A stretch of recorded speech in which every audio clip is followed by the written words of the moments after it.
Permítame volver a leer el pasaje que tenemos por delante. Dice así, continuando en la historia que conocemos más comúnmente como la del pródigo. Y su hijo mayor estaba en el campo, y cuando vino y llegó cerca de la casa, oyó la música y las danzas. Y llamando a uno de los criados le preguntó qué era aquello. Él le dijo, tu hermano ha venido y tu padre ha hecho matar el becerro gordo por haberle recibido bueno y sano. Entonces se enojó y no quería entrar. Salió por tanto su padre y le rogaba que entrase.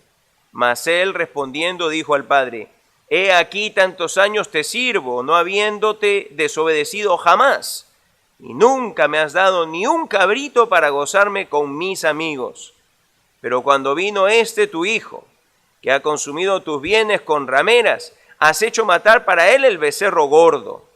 Él entonces le dijo, hijo, tú siempre estás conmigo y todas mis cosas son tuyas, mas era necesario hacer fiesta y regocijarnos, porque tu hermano era muerto y ha revivido, se había perdido y es hallado.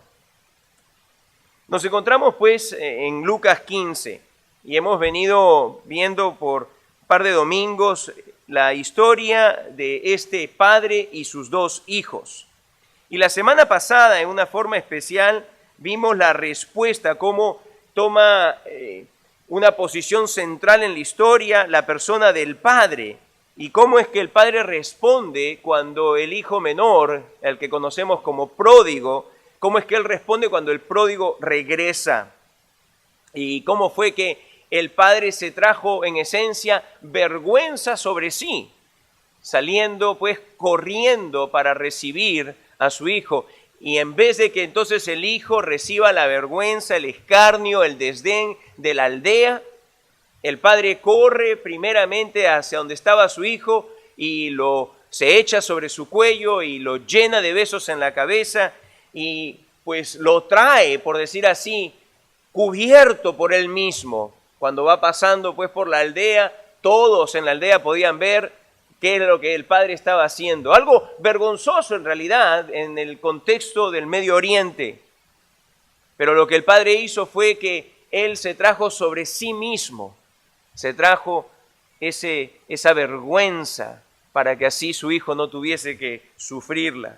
Y luego pues lo que hace es que manda a traer para su hijo el vestido más importante que había en el hogar, que era el vestido mismo del padre, y manda a ponerle anillo, hablando de la autoridad que estaba confiriendo a su hijo una vez más, y también le manda a poner calzado, sandalias, hablando de la responsabilidad que iba a tener. Y entonces vemos pues que este hijo que había hecho solamente lo malo, que había sido un pecador pues de lo peor, recibe en el mismo instante que se acerca al padre, recibe allí mismo dignidad, autoridad y responsabilidad. Y ciertamente pues que el padre hizo que le diese un infarto a todos sus oyentes, en particular a los fariseos y a los escribas, cuando narra de que encima de todo eso el papá hace una fiesta y manda matar el becerro gordo y hace una fiesta y la gente pues se alegra junto con el padre. ¡Qué historia en realidad! Por años he leído Lucas 15 y sabe, no ha sido sino hasta esta vez en que estoy estudiándolo profundamente, en que por la misericordia de Dios vengo a ver cuántos tesoros hay en realidad en este pasaje. Son tesoros los que hay, son maravillosos. Y en esta tercera historia, pues, que como les he dicho es más conocida como la del hijo pródigo, quisiera recalcar que en realidad no debiésemos de verla como la parábola del hijo pródigo, sino que debiese ser vista más como la historia de dos hijos apartados de un padre misericordioso. Porque como vamos a ver, en realidad los dos hijos están apartados de su padre. Los dos hijos están apartados de su padre. Muchas veces este pasaje ha sido predicado solo hasta el versículo 24. Muchos predicadores, para hacer una apelación a los pecadores a que vengan y se reconcilien con Cristo, lo único que hacen es que se quedan hasta el momento de la fiesta. Y de alguna forma lo que ellos hacen es que o pasan muy rápidamente o ni siquiera mencionan versículos 25 al 32. Nosotros no podemos hacer ello. Incluso algunos erróneamente aplican versículos 25 al 32 que habla acerca del hijo mayor, diciendo que se trata de un cristiano. Diciendo que ese hijo mayor es un cristiano con un corazón duro, con un corazón legalista, que no quiere a veces ver que pecadores, personas que han estado muy metidas en el pecado, sean pues perdonadas. Pero sin embargo, como vamos a ver, y hay que tener presente el contexto, y para esto les leo versículos 1 al 3, ¿ok? Se acercaban a Jesús todos los publicanos y pecadores para oírle. Y los fariseos y los escribas murmuraban. Acá Lucas lo que hace es que presenta dos tipos de personas, ¿cierto? Dos tipos de personas. Dice, estaban por un lado los publicanos y los pecadores, y por otro lado estaban los fariseos y los escribas. Ellos son la audiencia, ellos son la audiencia. Y dice que los fariseos y los escribas murmuraban diciendo, esto a los pecadores recibe y con ellos come. Este grupo de aquí, el grupo de los fariseos y los escribas, dice, murmuraba contra Jesús. Hablaban, ¿cómo es posible que Jesús reciba ese tipo de gente? Gente pecadora, gente mala, gente baja, la chusma. ¿Cómo es posible que Él siquiera diga de que este tipo de gente se puede reconciliar con Dios sin que tengan que hacer algo para merecérselo? Esto lo sacaba de quicio a los fariseos. Y entonces el versículo 3 dice, entonces él se refiere aquí a Jesús, les refirió esta parábola diciendo. ¿Usted ve? Jesús le habla aquí principalmente a los fariseos y a los escribas. Los que oyeron también fueron indudablemente los publicanos y los pecadores que estaban allí. Pero yo quiero que usted tenga presente esto. La historia final, la parte final incluso de la historia final, va a enfocarse en realidad en los fariseos y en los escribas. Así que es muy importante que usted tenga esto presente, que tenga este contexto claro en su mente, que las tres historias que Jesús narra, nos es necesario recordar en ellas que Él la dirigió principalmente a los fariseos y a los escribas que estaban murmurando acerca de la aceptación y la reconciliación que Jesús daba a los publicanos y a otros grandes pecadores. Ahora bien, hasta el momento Jesús ha mostrado una cosa clara a todos ellos, y es lo siguiente: por medio de las tres historias del pastor con una de 100 ovejas perdidas y la mujer con una de 10 monedas perdidas, y ahora de este padre con 2 hijos, del cual uno estaba perdido bien profundamente en el pecado, ¿ok? ¿Qué es lo que Jesús estaba mostrando? Que Dios se goza en la salvación de los pecadores. Pero ¿sabe? La historia más indignante, la historia que en realidad a los oyentes originales les era escandalosa, fue la que Jesús dejó para el final. Para nosotros nos suena como una historia tierna, porque nosotros no somos personas del Medio Oriente, porque nosotros no vivimos en ese contexto, no sabemos en realidad cómo se conduce la gente en el Medio Oriente. Nosotros somos gente occidental, nosotros somos gente del siglo XXI. Han pasado 2000 años desde que Jesús narró esta historia, ¿cierto? Y en realidad en nosotros no hay esta clara percepción, pero cuando nosotros empezamos pues a verlo, las cosas en su contexto, podemos empezar a palpar, ¿no?, cómo este mensaje llegó a su audiencia original. Y los fariseos y los escribas, en realidad, como vemos, ellos fueron llevados al extremo por Jesús. Ellos fueron llevados a un extremo, por medio en particular de esta última historia. Y es que para los fariseos y los escribas, la historia era en realidad una de las historias más escandalosas que hubiesen podido escuchar jamás. Una de las más escandalosas. ¿Se recuerdan? Dije pues de que esto hacía hiperventilar a los fariseos y a los escribas conforme Jesús iba avanzando en su historia. Ellos estaban hasta que le faltaba el aire. porque era un escándalo, era asombroso lo que Jesús les estaba diciendo. Que un hijo menor hizo ¿qué? Que fue y le pidió al papá que estaba vivo que repartiese la herencia, en primer lugar siendo hijo menor, ni siquiera el mayor, y lo que en esencia era decirle, papá, ¿cómo desearía que estuvieses muerto? Para que así yo pudiese tener la plata que me corresponde. Eso es lo que en esencia estaba diciendo este hijo. Esto pues los sacudió a ellos. Y que el padre respondió, ¿cómo? Que en vez de darle una bofetada a este hijo insolente, lo que hizo fue que le dio la herencia. Y que el hijo hizo ¿qué? Que vendió todo y que se fue ¿dónde? Que el hijo derrochó la herencia que por generaciones había sido acumulada y lo que hizo fue que lo vendió todo a un precio de oferta para que alguien le diese el dinero en efectivo y él se mandó mudar tan pronto tuvo el dinero, tan lejos como pudo irse, a una provincia lejana, dice el Señor Jesús. Y que estando allí que vivió, ¿cómo?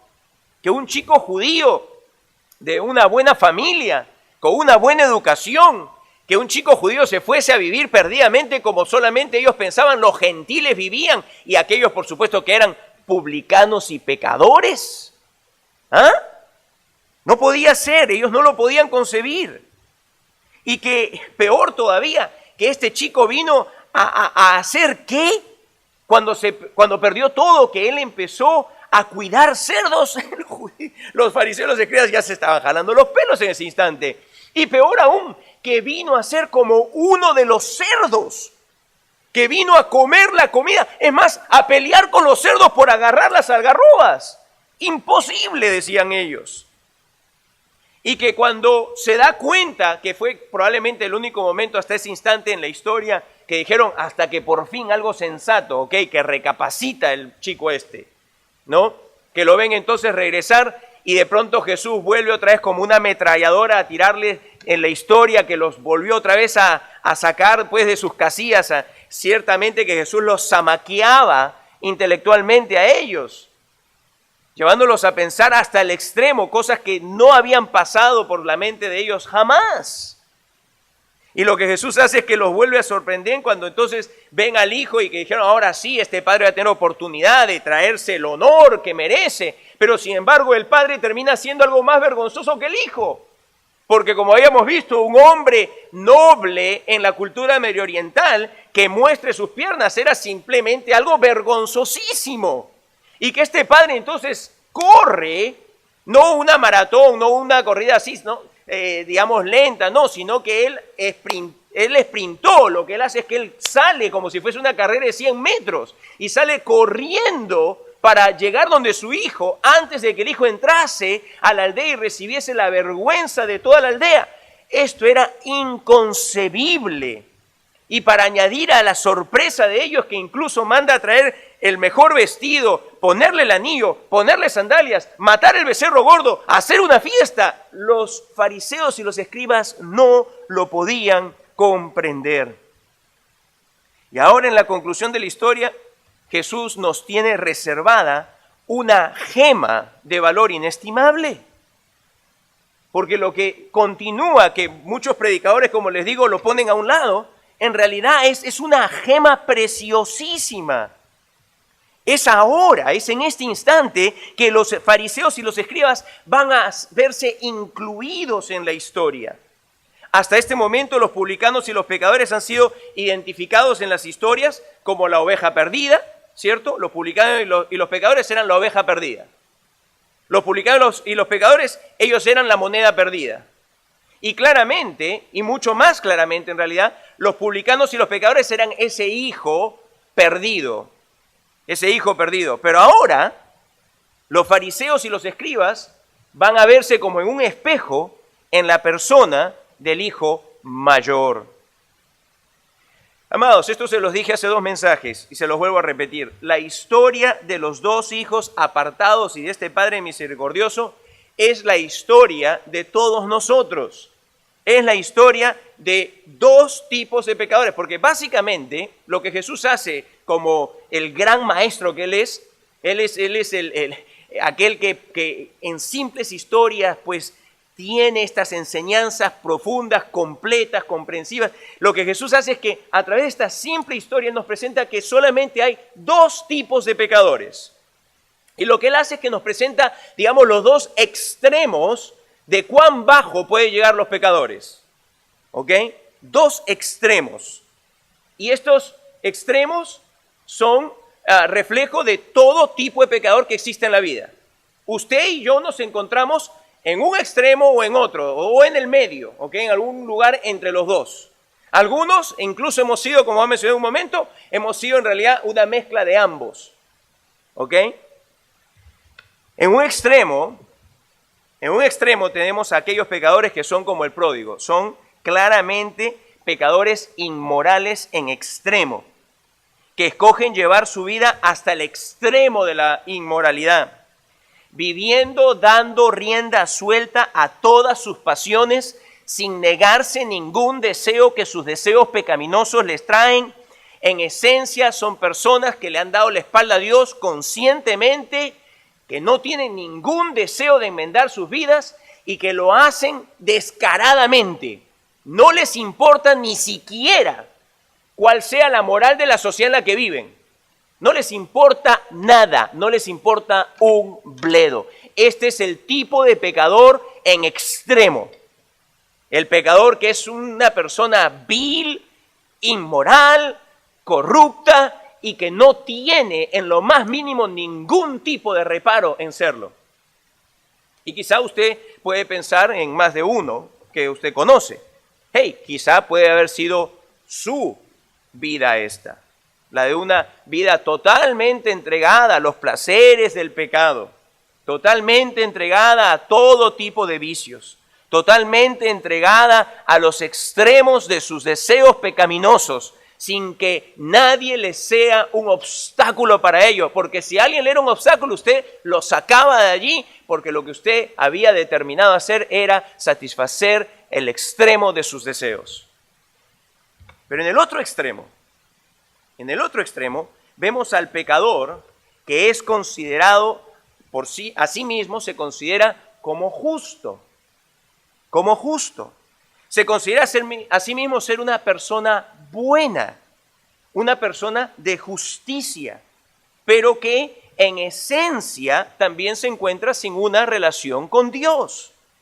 Este de aquí, este pecador, probablemente sea uno de los más comunes. Probablemente este seas tú, que has vivido una vida relativamente buena, saludable, que quizá como sale de tu boca, estoy seguro que esto ha salido de tu boca, como salía la mía, no le has hecho mal a nadie jamás, que si algo has buscado que hacer el bien siempre, has sido un buen hijo, una buena hija, eres o has sido un buen esposo, una buena esposa, ves que ser cumplidor de las leyes del país donde vives, te indigna cuando hay injusticias en el mundo. Aquí en este extremo tenemos lo que llamaríamos la buena persona, pero que también se encuentra sin una relación con Dios. El hijo mayor es como esa buena persona. El hijo menor es como este de acá, este pecador empedernido. Este claramente es identificado por todos. ¿Por qué? Porque todos tenemos el concepto claro de que hay una oveja negra, ¿cierto? Quizá tú eres en tu familia esa oveja negra, o tú fuiste esa oveja negra. Todo el mundo sabía lo que tú estabas haciendo. Por otro lado, tú no has sido la oveja negra, tú estás aquí en este otro extremo. Tú eres aquel que nunca hizo nada. Dentro de todos los hermanos, cuando peleaban, tú eres el que ponía paz. Tú eres el que aparentemente nunca le faltó el respeto a papá ni a mamá. Tú eres el bueno de la familia. Como que en toda familia a veces hay como este tipo de hijos, ¿cierto? El hijo bueno y el hijo que no es bueno, la oveja negra. Y todo el mundo a veces presta la atención en la oveja negra. Todo el mundo a veces se preocupa más por la oveja negra y como que no nos preocupamos por los hijos buenos. De alguna forma en nosotros también se delata, hay veces, el incorrecto entendimiento que hay de que hijos buenos son hijos buenos sin Cristo y que necesitan a Cristo. Necesitan la salvación tanto como las ovejas negras. Y espero que conforme avancemos en el estudio, esto va a ser cada vez más claro. Vamos a enfocarnos en esta mañana en los primeros 3 versículos, o 4. Dice, y su hijo mayor estaba en el campo, y cuando vino, llegó cerca de la casa, oyó la música y las danzas, y llamando a uno de los criados le preguntó qué era aquello. Él le dijo, tu hermano ha venido, y tu padre ha hecho matar el becerro gordo, por haberle recibido bueno y sano. Entonces se enojó, y no quería entrar. Salió, por tanto, su padre, y le rogaba que entrase. Vamos a ver a un hijo sin relación con su padre. Una vez más, es necesario entender el contexto cultural para saber lo siguiente. En el Medio Oriente hace 2000 años, es el hijo mayor el que tenía la responsabilidad de organizar y de supervisar las fiestas importantes de la familia. ¿A quién le correspondía? Al hijo mayor. Él era quien le correspondía. Pero aquí vemos de que, aunque este hijo vivía bajo el mismo techo que su padre, en realidad estaba totalmente apartado de él. Este hijo no tenía una relación con su padre, así como el hijo menor tampoco tenía una relación con su padre. Más aún, este hijo hacía mal, pero él no creía de sí mismo que estaba haciendo el mal, sino que siempre hacía solamente el bien. Él era el que tenía la responsabilidad de organizar las fiestas, pero aquí vemos al padre que hace los preparativos y da inicio a la fiesta sin que siquiera se haga esto de conocimiento del hijo mayor. El papá no lo vemos mandando al hijo, a algún siervo a buscar a su hijo mayor. No lo vemos mandándolo a buscar. No vemos que encargue, díganle a mi hijo mayor que ha venido su hermano para que venga y organice la fiesta. No. ¿Por qué? Porque el padre sabía que el hijo mayor no se preocupó por su hermano cuando se marchó. Es más, si algo podemos ver allí, de que el hijo no rehusó la parte que le correspondía tampoco. No actuó, por decir así, alturadamente. Él estuvo contento con también recibir su parte. Y la estaba esperando. Nada más que él esperaba, el otro era más impaciente. El otro quería que ya estuviese muerto el padre. Este estaba esperando claramente a que se muera el padre para tomar lo que él pensaba que le pertenecía. Así que vemos pues de que este no se preocupó cuando su hermano se marchó. Y el padre también sabía cómo es que su hijo mayor respondería cuando su hermano menor regresaría. El padre sabía que el hijo mayor no entendía que lo que ese padre estaba haciendo era por compasión, misericordia y gracia. Y sabe, el hijo mayor no tenía ni siquiera interés en cómo el padre se sentía, ni interés siquiera. Este hijo en realidad estaba muy lejos del corazón del padre. Leemos que cuando el hijo mayor está llegando pues a la hacienda, ¿cierto? Inmediatamente escucha, dice allí, la música y las danzas. Bueno, la palabra utilizada allí es sinfonía, que habla, o de donde viene nuestra palabra sinfonía, lo cual indica que habían varios instrumentos. Y hace unos domingos atrás les mencioné que esto indicaba una vez más la afluencia de esta familia, que podía tener varias personas contratadas, varios músicos, para que pudiese haber una fiesta allí. Habían varios instrumentos que se estaban tocando y había pues el ruido de una fiesta, ¿no? Había la risa y el gozo y se podía escuchar de lejos, ¿cierto? Y estas pues eran danzas no como las de ahora, no eran rap, no eran esas cosas, ¿no? Sino que estas eran danzas del Medio Oriente, ¿no? Donde por lo general lo que es que se ponían hombres en un círculo y danzaban, ¿no? Danzaban ellos. Así que este hijo mayor llega y se da cuenta de que hay un fiestón allí en la casa. Hay un fiestón, ¿no? El becerro que había sido matado, por más que era becerro, alcanzaba como para 100 a 200 personas, ¿no? La carne pues era cocinada en hornos, El horno de pan lo utilizaban para cocinar la carne y la carne pues se iba cociendo por varias horas. Esta fiesta debió haber durado en la historia varias horas. Era un fiestón y el que debía haber organizado este fiestón ni siquiera sabía que estaba tomando lugar el fiestón. Una vez más, esto indica, Jesús en su historia hace ver de que no había esta relación cercana entre el padre de la historia y el hijo mayor. Así que, como leemos ahí en las Escrituras, el hijo mayor dice, manda llamar a uno de los criados, y la palabra ahí para criados es la de un niño o la de un joven criado.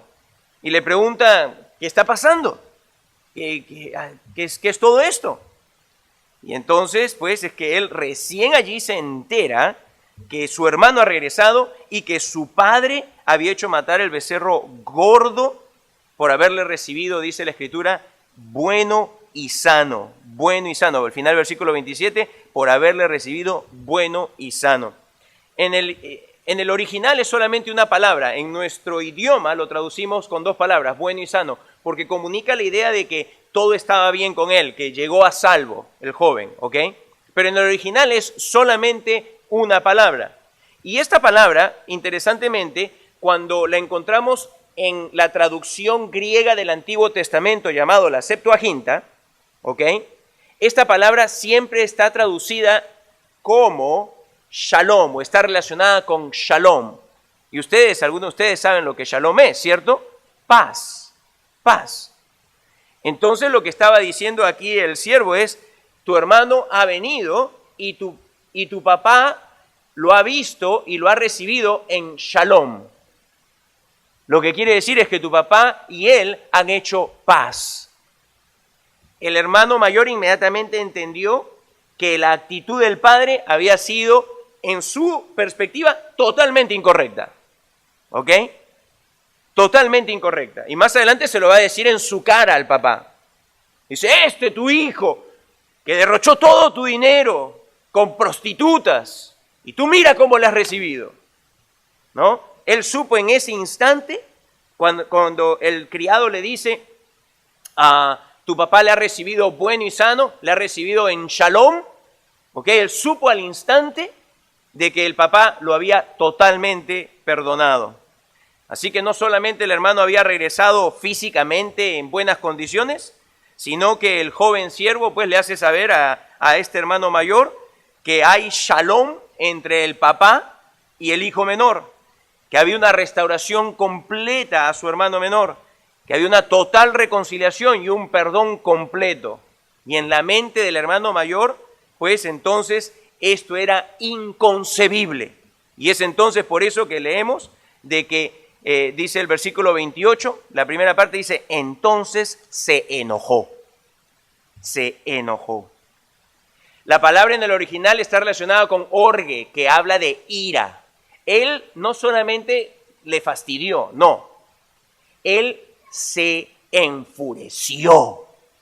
Él estaba caliente, él estaba enfadadísimo, porque en su concepto él no podía concebir que este sinvergüenza de su hermano, que había actuado de una forma tan vil, tan pecaminosa, fuese así pues como si nada recibido y bienvenido a casa. No lo podía aceptar. No lo podía aceptar. Porque en su estimación,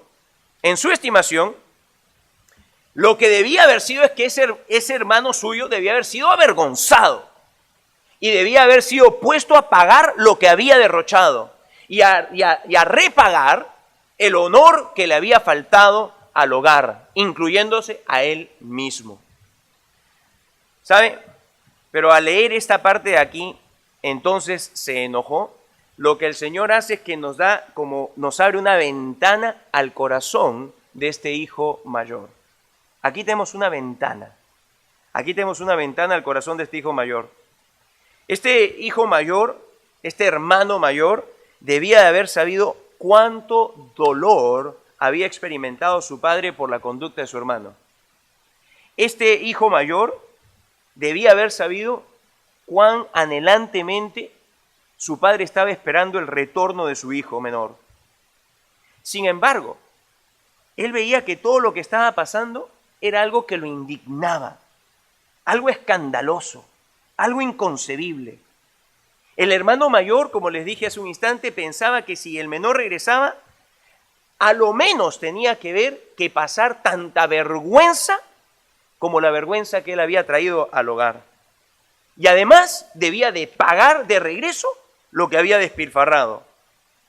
Este hijo mayor, cuando Jesús dice, entonces se enojó, lo que hace es que nos permite ver que este hijo mayor en realidad no entendía lo que es amor, no entendía lo que es gracia, no entendía lo que es misericordia, no entendía lo que es compasión y no le interesaba tampoco saber nada de ello. ¿Y sabe qué? Es que esta es la mentalidad de todos aquellos que no entienden la gracia de Dios. Esta es la mentalidad de todos aquellos que no entienden la gracia de Dios. Aquellos que se creen justos o piensan de sí mismos que los que han actuado locamente tienen que pagar por lo que han hecho y así ganar su derecho a regresar a Dios. ¿Usted ve? La persona que piensa como el hijo mayor piensa lo siguiente: ok, hay un pecador muy loco, pecador muy malo, un gran pecador, ok, está bien, que se arrepienta, pero que pague primero. Que pague primero. Que se gane el derecho a regresar a Dios. Eso es lo que una mentalidad como la del hijo mayor lleva a las personas a pensar. Y es aquí donde los fariseos pues son traídos a la historia en la persona de este hijo mayor. Ellos, recuerden, se enfurecían por la aceptación de Jesús de los publicanos y pecadores. No lo podían concebir. Ellos se enfurecían de ver que Jesús recibía grandes pecadores, los abrazaba y les decía, Dios ha perdonado tus pecados, estás libre de ello. Ellos decían, ¿cómo puede ser eso así? En su sistema de pensamiento, lo que debía hacer es que el pecador debe de ganarse el acceso a Dios. Los fariseos se podían identificar personalmente con este hijo mayor, claro. ¿Cómo no enfurecerse con el hijo menor y también con el padre? Si ambos en realidad estaban actuando deshonrosamente en la estimación de este hijo mayor, ¿cierto? Para este hijo mayor es evidente que el hijo menor actuó deshonrosamente, pero también en adición a ello, el padre estaba actuando deshonrosamente. El padre tampoco actuó con honra sobre su propia persona. Ese hijo mayor, en la opinión de los fariseos, era el único que estaba actuando con sentido común. El único que en realidad estaba en lo correcto. ¿Y sabe qué? Yo quisiera, antes de continuar con el texto, yo quisiera que por unos instantes nosotros contemplemos este asunto de las buenas obras. Porque yo he notado en mi propia vida y en la vida de muchos, de que a veces esto es lo que como que no llegamos a entender muy claramente, ¿no? Quizá tú eres del tipo de persona, como el hijo mayor, que pues ha vivido, como parece ser en el caso del hijo mayor, con una moral más elevada que el hijo menor. Tu moral es más alta, tu conducta es mejor, hay buenas obras en ti. Y la pregunta entonces cuando tú escuchas un mensaje como este es decir, entonces, ¿qué quieres decir? ¿Que mis buenas obras no sirven para nada? Quizá ese es el pensamiento que está en tu mente. ¿Mis buenas obras, no sirven para nada? O sea que yo por las puras he buscado que ser un buen hijo, una buena hija, de lograr ser mejor en la vida, de darle a mis hijos un mejor presente y futuro que el que yo recibí. ¿Me quieres decir entonces que yo haber tratado de vivir honradamente no sirve para nada? Hay personas que tropiezan en esto, que se ponen a pensar y dicen, cuando escuchan de que el Señor recibe pecadores, grandes pecadores, que se arrepienten y creen en Él, y que Él los recibe en el acto, y en el acto son perdonados sin que tengan que hacer nada ellos, que entonces ellos se ponen a pensar y dicen, entonces, ¿para qué sirven mis buenas obras? Y por eso es que quiero que nos detengamos aquí por unos instantes, porque esta era parte del pensamiento de este hijo mayor. Y te va a ayudar para darte cuenta de algunas cosas que quizá no habías considerado. La pregunta que presento pues ahora es que contemplemos si las buenas obras sirven para llevarnos a Dios. Porque en esencia ese es probablemente uno de los pensamientos que está en tu mente, como estuvo en mi mente también. Y es evidente de la historia que el hijo menor era, como ya he mencionado, la oveja negra de la familia. Y creo que con seguridad podemos ver que el hijo mayor era el hijo bueno, él era el buenito de la familia, ¿cierto? Él era el que sacaba las mejores notas, él era el que nunca causó problema en la escuela, el que más bien recibía siempre todas las felicitaciones por parte de los maestros, él era el que siempre se conducía respetuosamente, nunca había problemas con él, él era el que llevaba esta vida moral, el que se comportaba como debía comportarse. Pero Jesús quiere mostrar que aunque tal era la conducta en comparación con la del hijo menor, este hijo mayor también estaba en la misma, y acá recalco la palabra misma, necesidad que el hijo menor de reconciliarse con su padre. No es que tenía menos necesidad, tenía la misma necesidad. Estaban igualmente sin relación con su padre. Y esto nos lleva indudablemente a tener que entender todo este asunto de las buenas obras. Hubo un buen amigo mío de hace muchos años, algunos dicen que soy un poco extraño porque todos mis buenos amigos dicen están muertos. Y por si acaso, para que no se le vaya a usted a meter cosas en la cabeza, no es que tengo contacto con los muertos, salvo el contacto que tengo por sus escritos, ¿ok? Porque han dejado escritos y entonces puedo leer lo que gente de hace siglos atrás escribieron. Y un amigo mío de hace muchos siglos atrás, de nombre Agustín, algunos de ustedes quizá lo conocen como San Agustín, de Hippo, allá en África, él escribió algo así como esto, que dijo lo siguiente: el hombre sin Cristo es solo capaz de hacer una cosa: pecar. That's it. El hombre sin Cristo es solo capaz de hacer una cosa: pecar. Ahora, llevemos eso un poquito ahora a expanderlo, ¿ok? Cuando decimos que el hombre sin Cristo es solo capaz de hacer algo, es una sola cosa: pecar. Lo que podemos ver es lo siguiente: hay algunos que lo llevan eso al extremo, ¿ok? Como el caso del pródigo. Lo llevan hasta el extremo. Lo único que saben hacer es pecar. Pero hay otros que lo único que hacen es pecar, pero que se manifiestan como el caso del hijo mayor. Pero no le quepe a usted ninguna duda. Tanto el menor como el mayor, lo único que podían hacer sin Cristo es pecar. Es evidente en el caso del menor, pero en el caso del hijo mayor no es tan evidente. Mire, el pecado, la Biblia describe esto, el pecado no es una cosa de acciones. El pecado en realidad es toda una disposición, es toda una inclinación del alma. Por eso es que hablamos de que el ser humano tiene una naturaleza, es parte nuestra, pecaminosa. El pecado en realidad, Jesús lo dijo claramente, está enraizado en el corazón.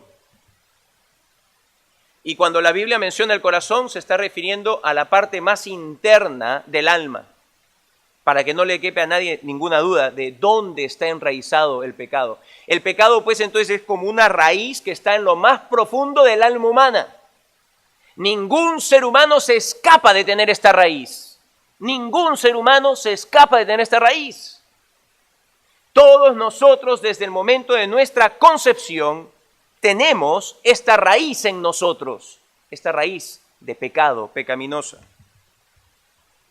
Lo que pasa sí es que, aunque el pecado es en realidad interno, una cualidad humana nuestra, muchas veces se expresa en formas distintas en la parte externa. Hay pecadores que expresan su pecado de distintas formas. pero a las finales todos terminan siendo diversas expresiones de pecado. Todo pecador, sin excepción, expresa, o mejor dicho, experimenta lascivia, lujuria, deseos en el ámbito sexual. Y no me refiero a un deseo noble de un esposo para su esposa, de una esposa para su esposo. No, me refiero a aquel deseo que es torcido, pervertido por el pecado, lujuria, lascivia.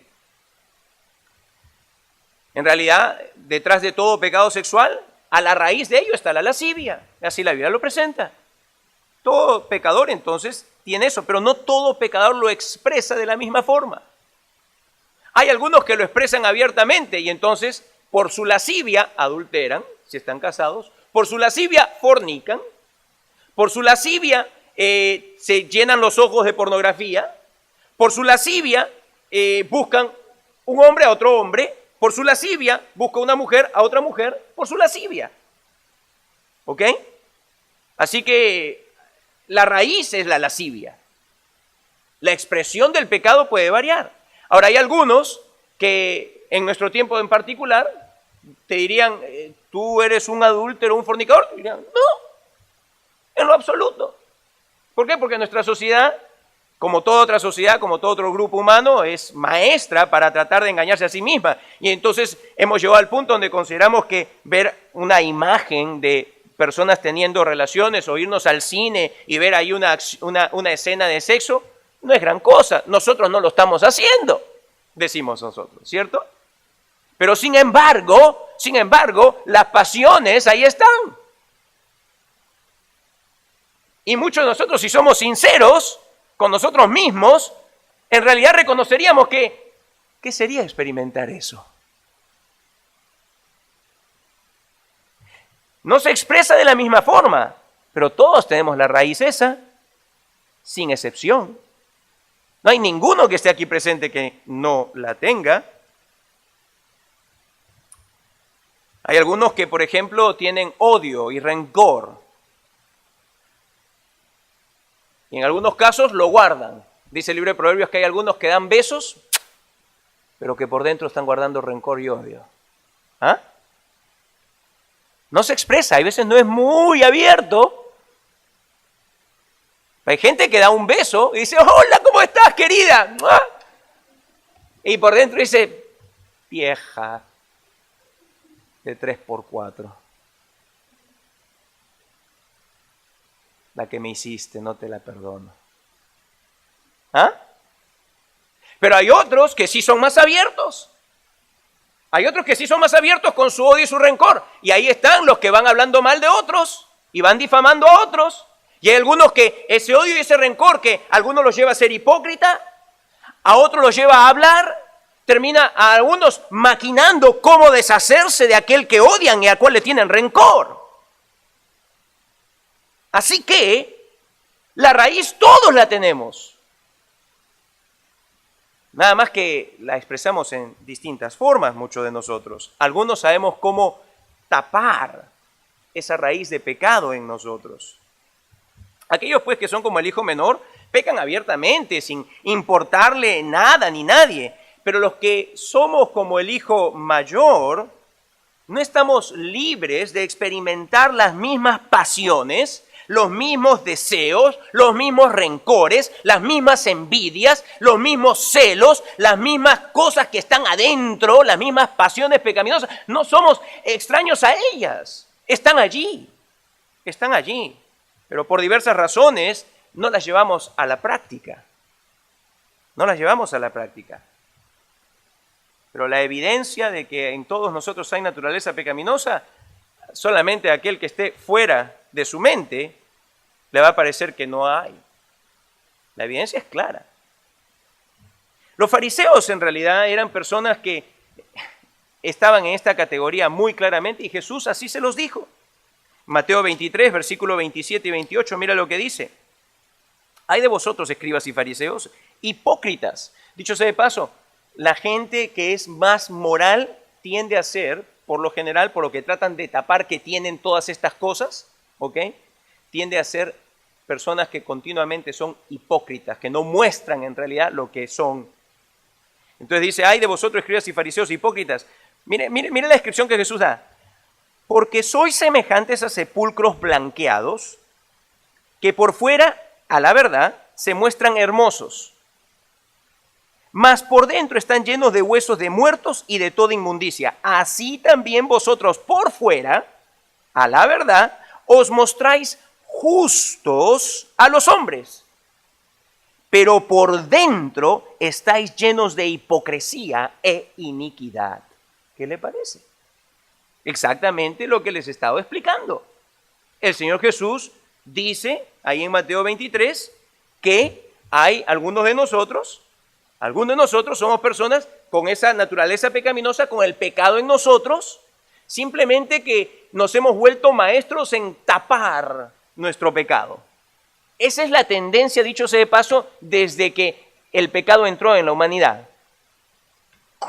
Cualquiera que haya sido el fruto, no sé, qué rico al principio, y de pronto, ¡guau!, los ojos fueron abiertos. Inmediatamente dice, Adán y Eva se vieron y dice, está desnudo. ¿Qué fue? A taparse. Inmediatamente.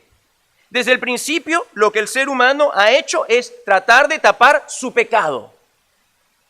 Tratar de hacer aparentar que no hay eso. Y algunos somos tan expertos en ello que nos convencemos a nosotros mismos como que si no hubiese en nosotros pecado.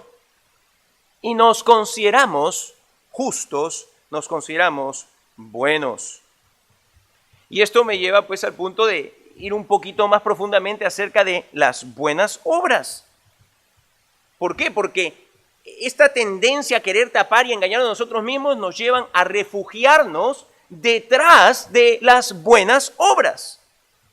Las buenas obras, permítame decirles, son buenas en un cierto sentido. En un plano humano, las buenas obras son buenas.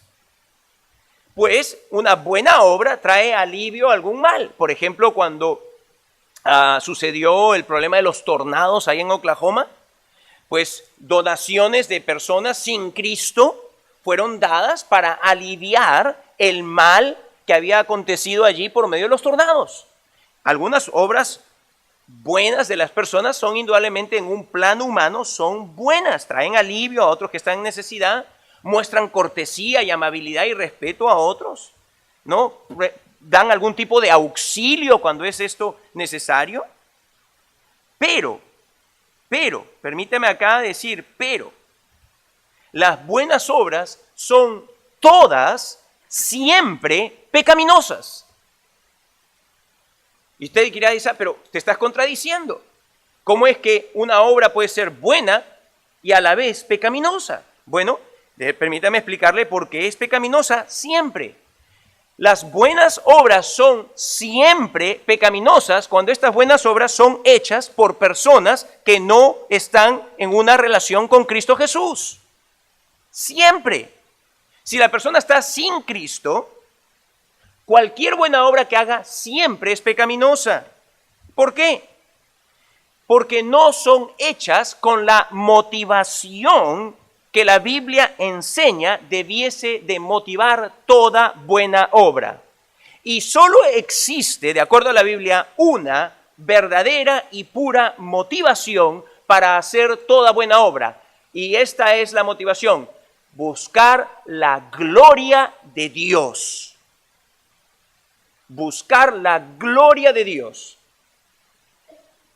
Si una obra, entonces, una buena obra es hecha por otro motivo que no es la gloria de Dios, entonces esa obra es hecha para la gloria del hombre.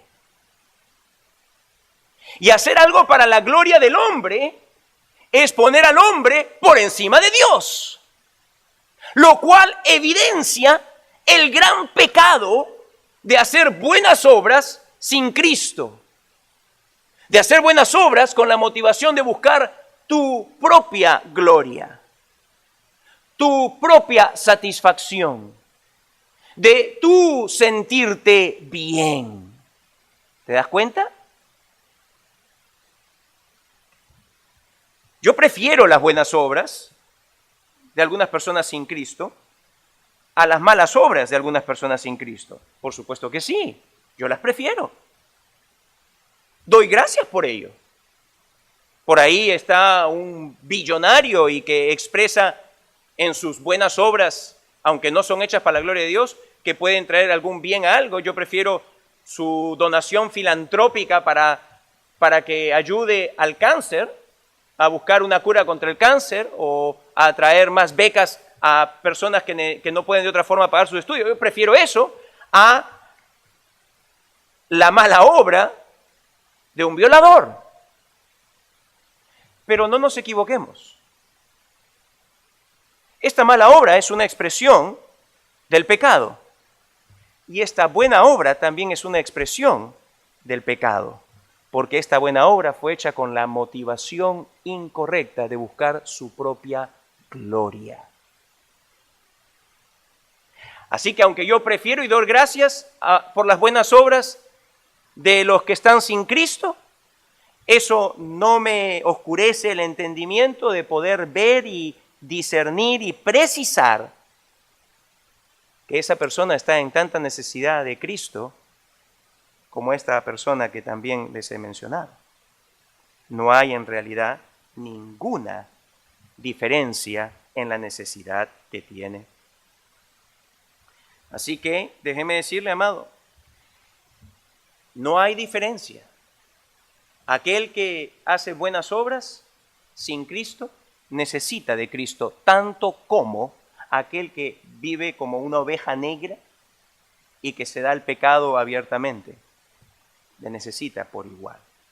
Absolutamente le necesita por igual. Ahora bien, la cosa no queda allí. En el caso del pecador que hace estas buenas obras movido por su deseo de satisfacción personal, el problema se vuelve peor aún cuando repite este proceso una y otra vez. ¿Por qué? Porque le trae una cierta satisfacción. Y entonces el pecador lo que hace es que se pone en ello, y se da en ello, y se da en ello. Lo repite tantas veces, que llega a convencerse a sí mismo de que en realidad él o ella es bueno. Él o ella es buena. De que no es como las otras personas. Peor aún, porque eso puede ser llevado aún a un nivel mayor aún de falta. Usted dirá, ¿cómo? Bueno, déjeme decirle, porque en la progresión normal de su pensamiento, esa persona va a llegar a pensar primeramente de que su obra es buena, lo cual no es cierto. En la repetición de ellas lo lleva a pensar de que él es bueno o ella es buena, lo cual no es cierto. La Biblia dice, no hay ni aún uno que sea bueno, ¿ok? Pero peor aún, complica las cosas porque llega a pensar de que ese es el camino para llegar a Dios. Y entonces cuando llega a ese punto, la persona básicamente se pone a sí misma como un clavo sobre su propio ataúd para la esperanza de la vida eterna.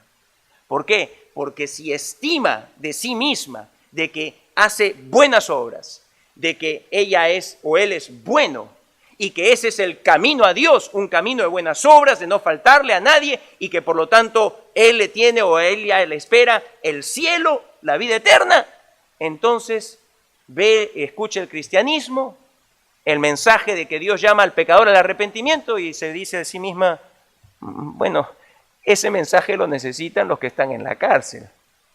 Ese mensaje lo necesitan las prostitutas, ese mensaje lo necesitan los drogadictos, ese mensaje lo necesitan los que están allí corruptos, pervertidos. Yo no. Yo soy una buena persona. ¿Te das cuenta? Uno se llega a engañar a sí mismo a tal nivel. Algunos de nosotros somos un half and half. Yo creo, cuando estaba pensando en todo esto, yo creo que yo mismo me consideraría como un half and half. ¿Por qué? Porque en mi caso, yo me di a cosas muy bajas, pero por otro lado, eso era solamente en ciertos círculos, con ciertas personas. Pero en otros círculos y con otras personas, yo era una persona muy propia, muy moral. Entonces, lo que yo hice fue desarrollar el perfecto nivel de hipocresía. El perfecto nivel de hipocresía. En ciertos lugares era un angelito y en otros lugares era el mismo diablo. El perfecto nivel de hipocresía. Allí yo lo tenía perfectamente todo calibrado. Quizá tú eres así, yo no lo sé, quizá tú eres como yo, en ese perfecto nivel de hipocresía, dando una cara a un grupo de gente, dando una cara a otro grupo de gente.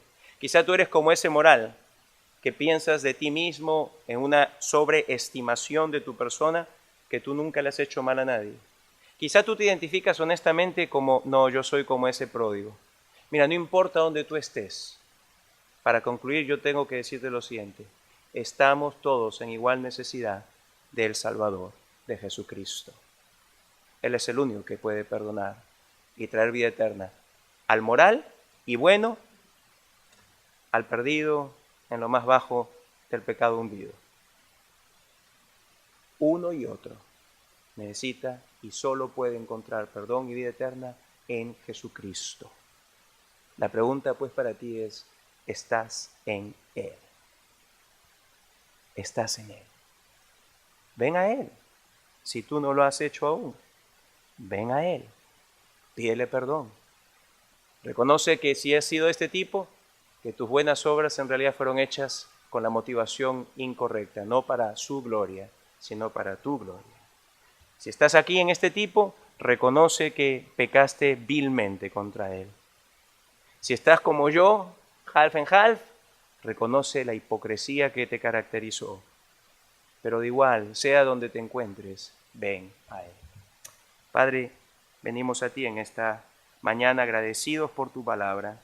Gracias que por medio de ella nos permites entender cosas que de otra forma no podríamos entender. Y ahora, Señor, aquellos que están sin Cristo aún, te pido que tú los llames y que vengan a ti, que el Espíritu los mueva y les traiga a la fe, al arrepentimiento. Que no se aferren más a sus buenas obras, ni tampoco más a un estilo de vida pecaminoso, ni a la hipocresía de pensar que nadie los puede o va a descubrir. Salva, Señor, el día de hoy. Y a nosotros que somos tuyos, te damos gracias por la salvación concedida y gracias porque nos permites aprender acerca de cómo podemos ver a los pecadores a los cuales tú nos llamas a alcanzar, para hablarles con claridad, para ayudarles a entender su verdadera condición y así traerlos a Cristo el Señor. Bendito seas tú por siempre, la gloria y la honra sean para ti. En el nombre de Jesús, amén.